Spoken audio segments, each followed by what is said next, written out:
Hello, everyone. My name is Walburga Hemetsberger. I'm the CEO of Solar Power Europe. We are here today on a special occasion, the release of a very educating book about renewable energy. Renewable Energy for Dummies.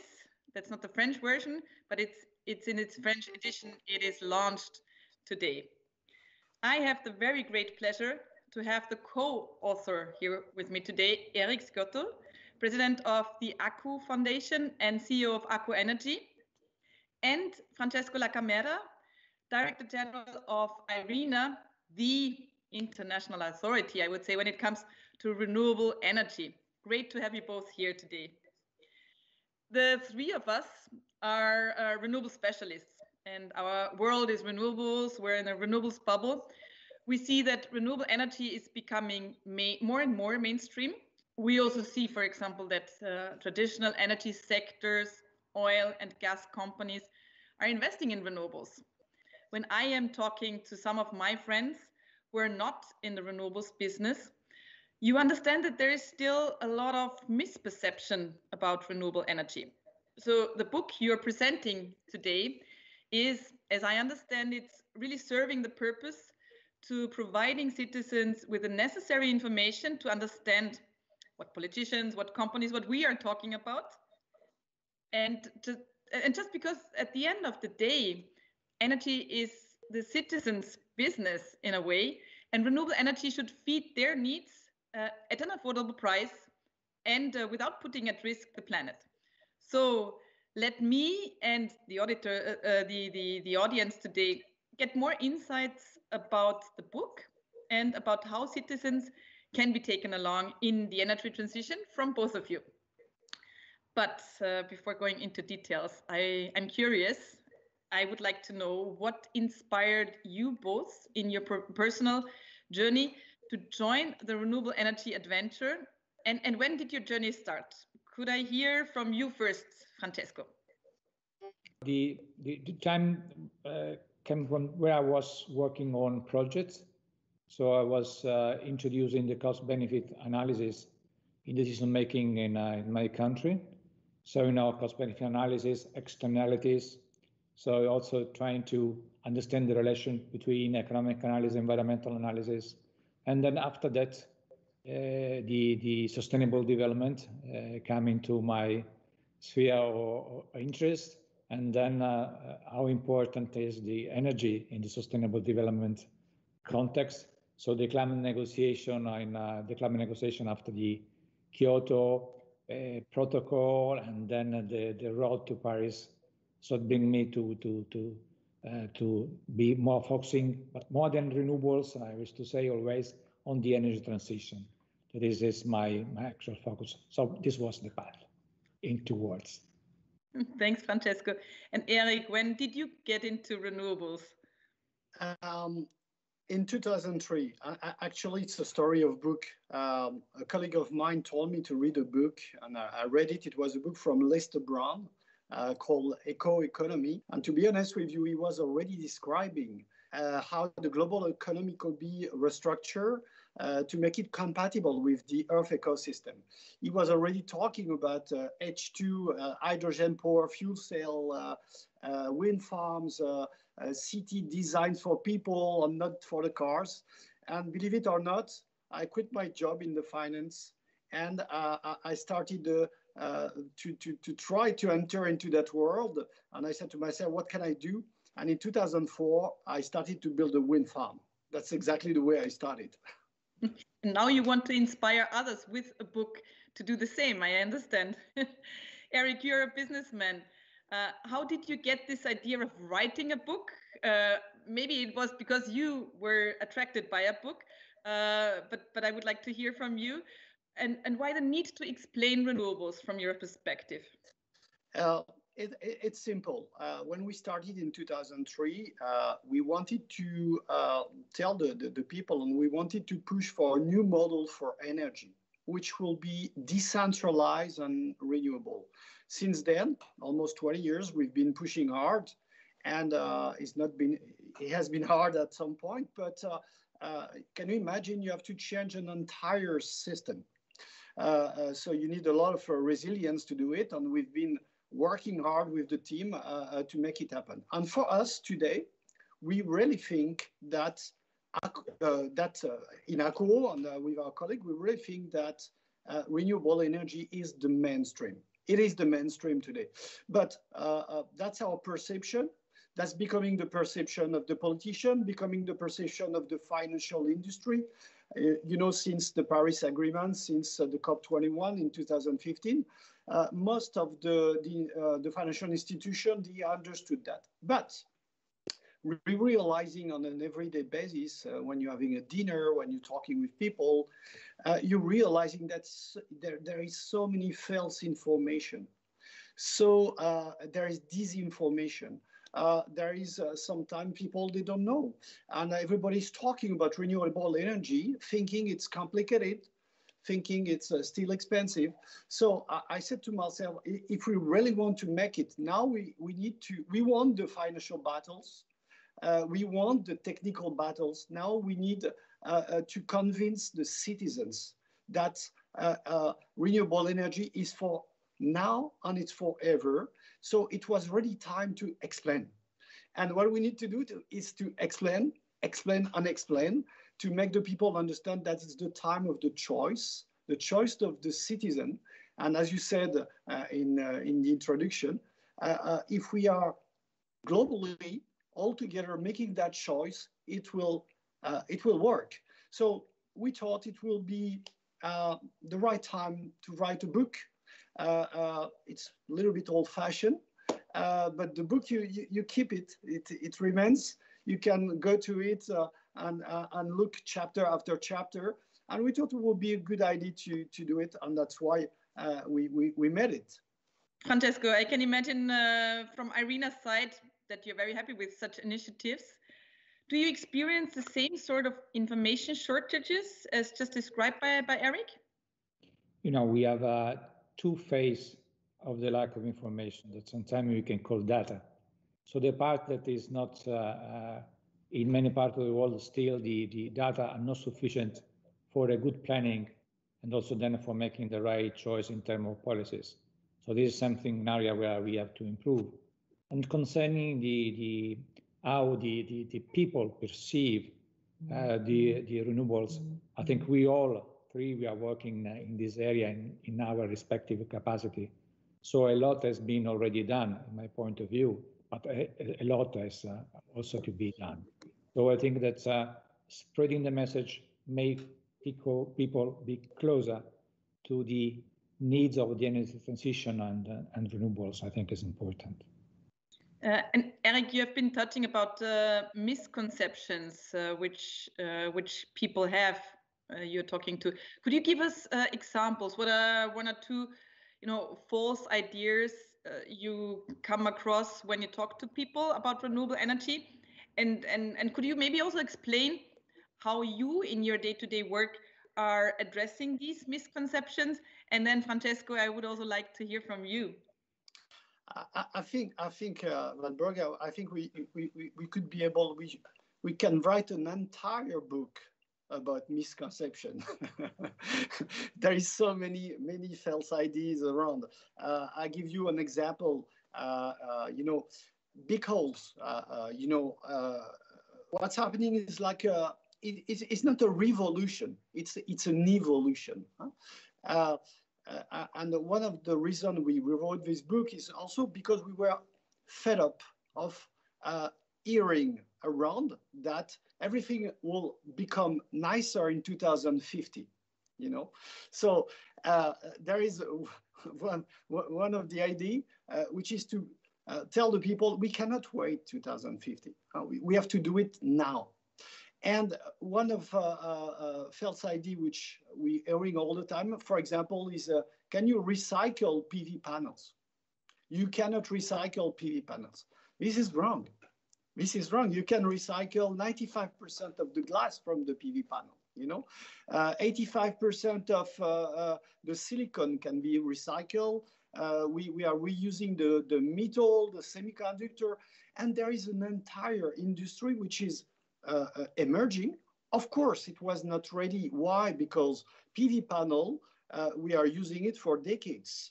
So we didn't really need to recycle it 10 years ago, but time of recycle is coming. And that's why the industry is structuring itself to reuse the materials which have a value. That's one example. But I can tell you so many examples like, what can I say? Windmills are generating disease for the cow. And for the milk, when the cow are near windmills, they are not giving us milk, for example. There is so many ideas. So that's why it was interesting to try to tackle those ideas in the book. Just because you mentioned the one with wind, I heard the same one with for solar, that cows are not giving milk if you have solar on the roof of your stalls. But indeed, I mean, very, very interesting, and that's also what I am witnessing. Francesco. You know, that's also when everything started concerning the renewables, you know, they were considered like a niche, so something that was never going to be a preeminent source of energy. And then also there come the idea they were going to be too expensive, some kind of luxurious choice. All this has been shown to be not true. And this is important, and that the message that the renewables will be the bulk of the new energy system. There is no doubt this will happen. And renewables complemented by green hydrogen and modern bioenergy is the future. There is no doubt, and we are getting there. So any information and in making clear this to everyone, I think is a step forward. I couldn't agree more. And at Solar Power Europe, we have developed fact sheets on sustainability and on all other kinds of questions, where we're also digging more into these misconceptions. And for example, when it comes to recycling, also clarifying that you can recycle PV panels to a very large extent. But now I would like to get a little bit more into the details of the book. Eric, why did you choose to also have, for example, one entire chapter on storage? Yeah, I should say storages because this is so important for renewable, and we experimented that 10 years ago. You know, in the Reunion Island, we were increasing the proportion of renewable energy into the grid.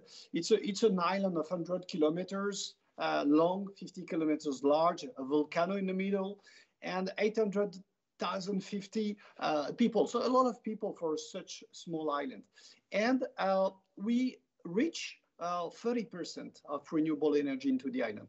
So when the clouds were coming up and you had let's say, a bad assumption of the weather forecast, you could be in trouble because you have a lot of sun to generate the base load of the electricity on the island. So to tackle that and to regulate the intermittency and the frequency and so on, we had the idea at that time to use lithium-ion battery stationary storage and to integrate those batteries into the grid. So we've been mixing the batteries, the weather forecast system, the panels, the grid operator was involved into the deal, and we demonstrated that by coupling storage and renewable, that was the magic solution for the future.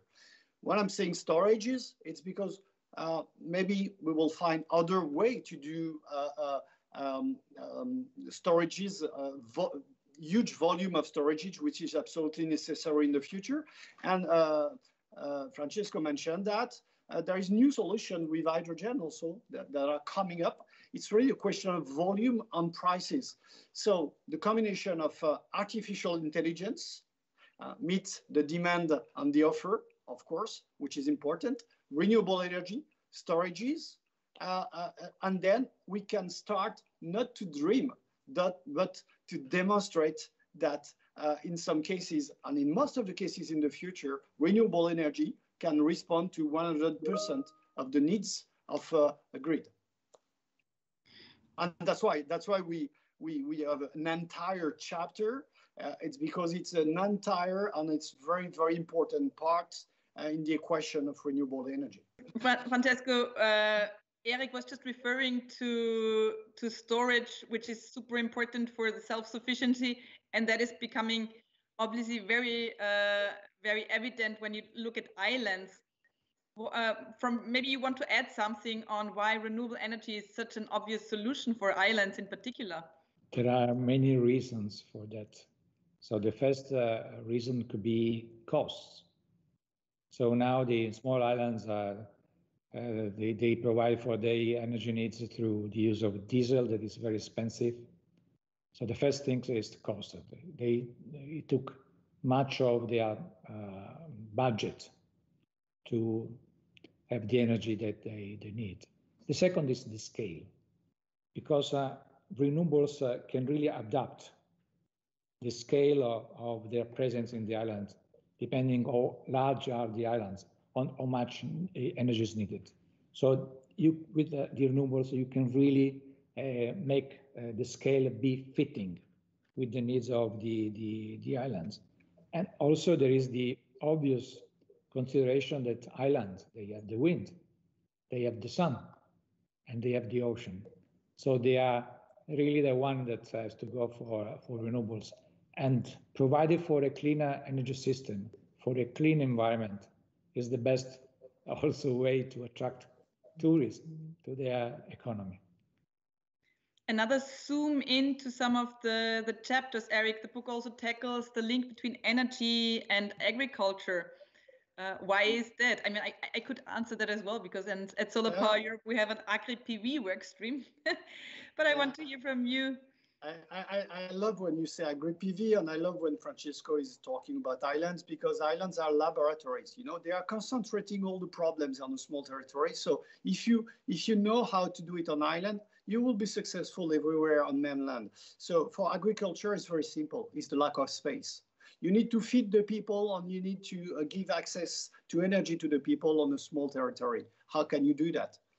Physically, you need space for PV. So our idea was to invent greenhouses. So you are using the soil to grow food, and you are using the roof of the greenhouse to produce energy. And that's the way it started. We call that agri-energy.